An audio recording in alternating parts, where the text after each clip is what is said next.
though animated characters of all kinds evolve in appearance over time, Japan's video game industry is a notorious exception in how adamantly faithful to their original visions the studios have insisted on remaining. The Legend of Zelda, for instance, featured everything that made its protagonist iconic, even in Link's earliest and most graphically primitive appearance. From a jaundiced complexion and nose like the business end of a pickaxe to his famously deformed hunchback physique. And from the Sonic series to Pokémon to Mario and beyond, this degree of consistency has proven no less prevalent anywhere else in the medium. So please join us as we take you through a brief overview of design evolution through video game history.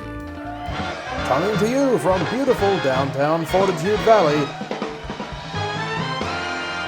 it's the Harry Gold Show, with your host, Harry Gold. Good evening, ladies and gentlemen, and welcome to the program. I hope you'll enjoy this presentation. The Legend of Zelda video game series has proven itself significant for many reasons, from running longer than almost any other Nintendo franchise to baffling gamers that can't conceive of a protagonist whose name isn't in the title. Despite this confusion, however, Link has become one of video gaming's most recognizable figures. Both he and Mario were creations of Nintendo veteran Shigeru Miyamoto, who sought to devise in both characters a sort of relatable everyman hero with broad appeal that could cross international boundaries. In the wake of their prior success with the likes of Mario, Luigi, and Donkey Kong, the Nintendo management became adamant that characters without necks were a surefire ticket to massive sales. But when Miyamoto was tasked with creating a new IP that could replicate Mario's popularity alongside game designer Takashi Tezuka, he was unwilling to settle for merely repeating himself, instead choosing to double down on the concept, resulting in Link not only having no neck to speak of, but also a distinctly hunched back as well. Though the higher-ups at Nintendo were hesitant to stray too far from what they believed to be a winning formula, Tezuka also believed it was important to clearly differentiate the projects wherever possible. As such, once they decided to contrast the urban setting of Donkey Kong and Mario Bros. With a more nature-based fantasy realm for their newest project, Miyamoto decided it would only make sense to create a protagonist that he believed fans could see themselves in, which proved to be quite influential in designing Link's iconically unique physique. In fact, finding ways to build on Mario's design DNA while simultaneously contrasting their appearances then became a primary focus for the duo. If you'd like to see more on the Mario series design evolution specifically, we've covered that in detail in a previous documentary, link on screen and in the description. While both characters shared in possession of a comically oversized nose, Mario's rounded and knobbly proboscis was distinguished from Link's long pointed one, looking nearly as hazardous as his sword. Both also sport signature sideburns and a mullet, but the portly plumber's striking navy blue locks were easily differentiated from Link's tamer gravy-coloured mop. And while the two characters' eyes are just as beady and inhuman as one another, Mario's deep, piercing cobalt was contrasted by Link's pronounced case of green and brown sectoral heterochromia, often praised for its accuracy and authenticity to people who've actually experienced this medical condition.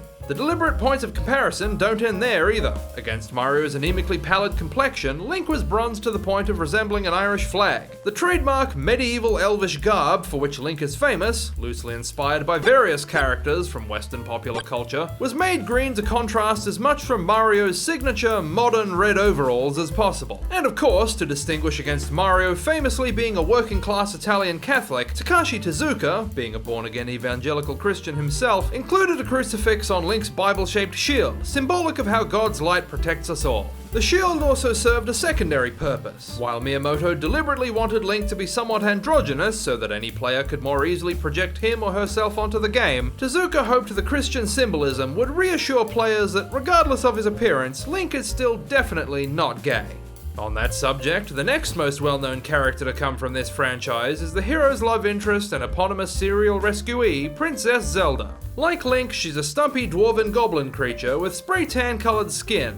Though Zelda's similarly auburn hair and beady whiteless eyes are cankle length and gleaming black like those of a mature termite, respectively. To differentiate from the protagonist's outfit, Miyamoto and Tezuka came back full circle to adorning her in a lively Mario-colored red dress, decked out with everything you'd expect of a princess's wardrobe, from billowing bustles to puffy sleeves to a tiara shaped like a gold-plated bar of soap. She is also completely nasally unencumbered, which makes for a peculiar contrast against Link's own distinctly railway spike-esque silhouette. Later the same year, Nintendo introduced another figure to its pantheon of long-running characters, the Metroid series heroine, bounty hunter Samus Aran.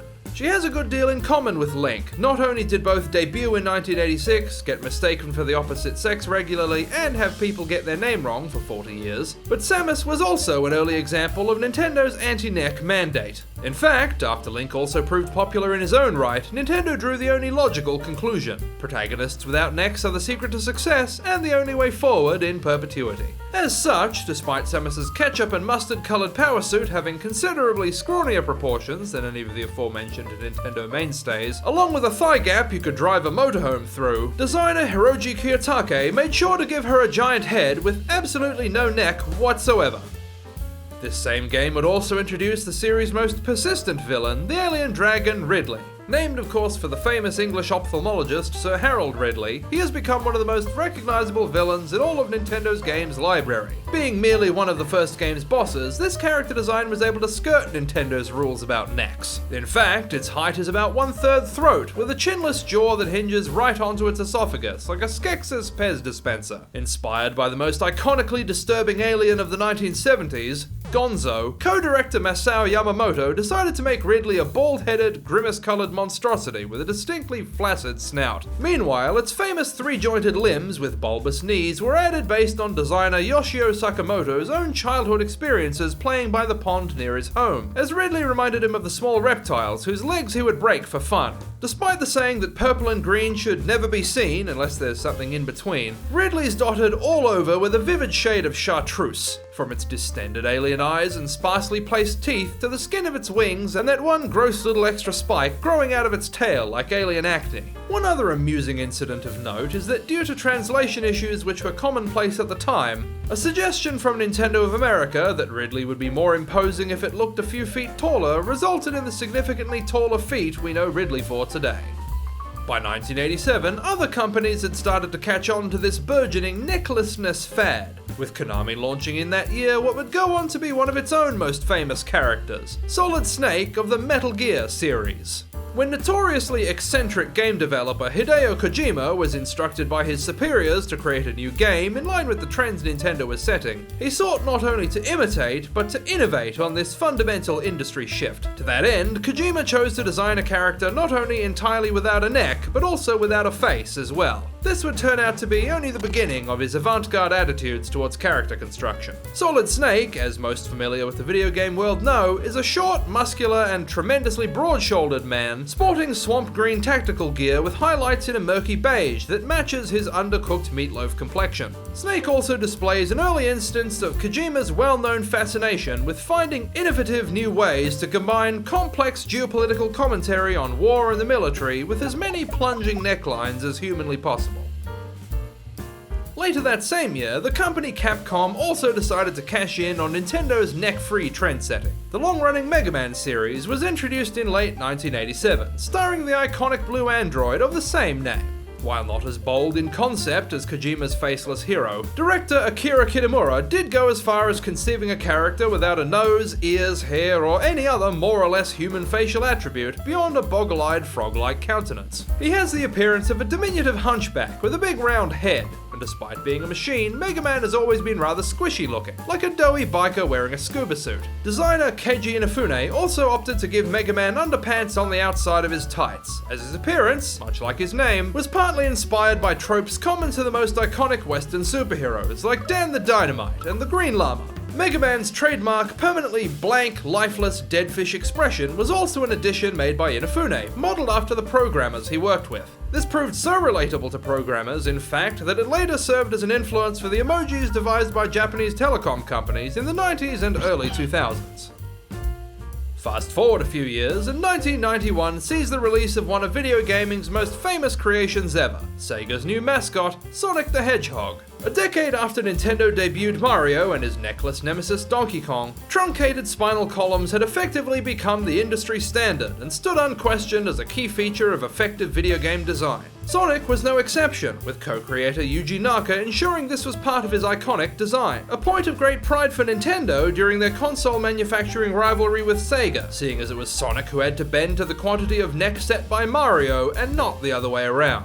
Otherwise, Sonic is mostly recognizable for his slightly purplish-blue hue, dinky little body with small hands, and the angry expression he's been wearing for the last 3 decades straight. Naka saw the gloves in particular as a great victory for his design team, finally finding a unique design idea that Mario had not already taken.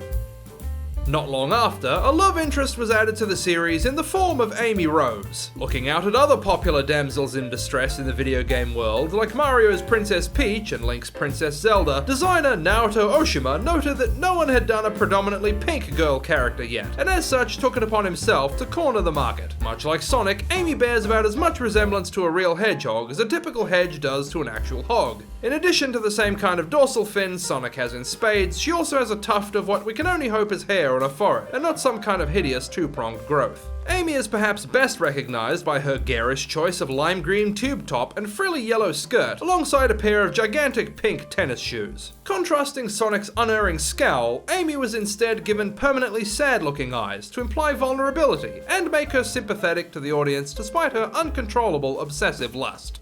The antagonist of the series, inspired by Naka's intense dislike for the 26th President of the United States, Teddy Roosevelt, is the villainous Ivo Robotnik, aka Dr. Eggman. In a deliberate act of subversive political satire, the mustachioed villain with soulless, glassy blue eyes was made to imprison animals to further his industrial schemes, precisely the inverse of what Roosevelt, a renowned conservationist, would have wanted. The character's signature rotund red body with 2 buttons, alongside the aforementioned triple-pronged mustache and a pair of white gloves, was also a means of designer Oshima subtly venting his growing frustration with the Sega management insisting that all of his work keep following Mario's neck-free principles of design. Game designer Satoshi Tajiri, inspired by his passion for dogfighting and a childhood hobby of pelting apples at the local wildlife, conceived of a game in which one could throw a ball to catch and then battle collectible creatures. As a result, in 1996, the world was introduced to the mascot of what would eventually become the most lucrative multimedia franchise on Earth, Pikachu, from the series Pokémon. As it was designed to be the face of the series, ensuring it had no neck was, unsurprisingly, a key directive that designer Ken Sugimori was required to follow by Nintendo's producers. This is what eventually led to the chubby little rabbit-eared cat made of marshmallow that is now so beloved around the world. Pikachu, like all of its collectible brethren, is almost completely monochromatic, which is, of course, what the Mon in Pokémon is short for. Tajiri insisted that the monsters in his new series all needed skin and fur in primarily muted tones. It was long asserted by him that this was to discourage people from simply picking their favorite colored Pokemon, and instead encourage audiences to give all the different creatures a go. However, it has more recently come out that this is something the director made up, because in actuality he just hated Sugimori's color choices but didn't want to hurt his feelings. To keep in line with all the colorless creatures populating this world, Sugimori was also tasked with creating similarly grey people to catch and train the Pokemon in question. Tajiri insisted publicly at the time that the colorless skin of the game's human cast was to create a non-specific race to which anyone from anywhere could relate, in a bid to ease the racial tensions of the world. But of course we now know this was simply something that Nintendo's marketing strategist conceived of after the fact. As this series was to be top-down, Nintendo insisted that he follow the design principles that had made their foremost top-down franchise, The Legend of Zelda, so successful. As a result, the people in this world are not merely without a neck, as had become the unspoken expectation by this point, but also similarly stumpy and gnome-like, with large ears, no nose, and tall jet-black eyes, all just like Princess Zelda herself. While we don't have time in this presentation to go through all the more than 1,000 Pokemon this series has generated to date, Ken Sugimori has singled out a selection of them as his all-time favourite designs. Bulbasaur, the blotchy half-frog, half-bear that famously has a garlic bulb on its back. Dragonite, the drowsy-looking dragon with teeny little arms, based on both Chinese and European mythology. Charmeleon, an aggressive velociraptor with a tail fin that was inspired by Nintendo's other famous reptiles, the head of Yoshi and Ridley's huge feet. Ekans, the giant bright white earthworm with a gaping maw and a poisonous scorpion tail. Geodude, a cute little pouty rock monster with a bumpy head and thin wimpy arms. Machop, the peculiar frog-like dinosaur with one huge arm for chopping, just as its name suggests. Mew, so named for the cat noises you'd expect even from a strangely distended fetus-esque feline like this one. Vulpix, the bouffant-wearing fox monster with an uneven array of tails and an oddly hourglass-type figure. And Wigglytuff, a googly-eyed noseless rabbit with a white belly and hair like a dollop of toothpaste.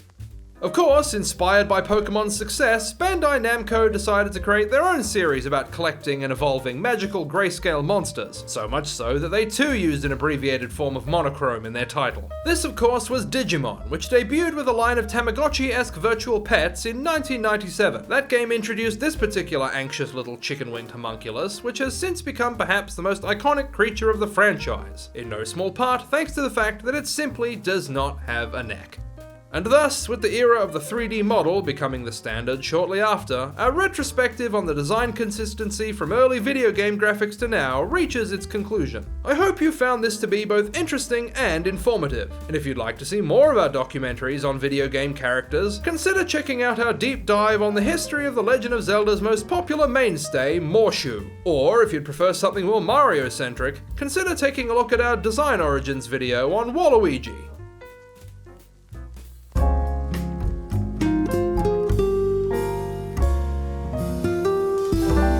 Let's play a game. I'll draw someone famous, then 3 people that guess who it is in the comments will get a shout out in the next episode. If your guess last time was the actor from The Exorcist and 12 Angry Men, Lee J. Cobb, you were correct beyond a reasonable doubt. Lee's rule from the Wheel of Winners is the 3 correct guesses with the most likes. Fireball N was on a hot streak, blazing straight to first place. Rychat had plenty to say, easily taking second. And on third place, we're only too happy to call it for Amos. Well done everyone, thanks for playing. This week's subject has fairly large eyes, cast in an expression as permanently dull as the French film industry. Their nose is so thin it has at times been mistaken for a book of funny SNL sketches. And this person's extensive upper lip leads down to pronounced incisors and doughy cheeks, creating the overall vibe of an inebriated chipmunk. Now who could this be? If you know who that was, let us know in the comments, and consider evolving the design of that subscribe button so it says subscribed instead.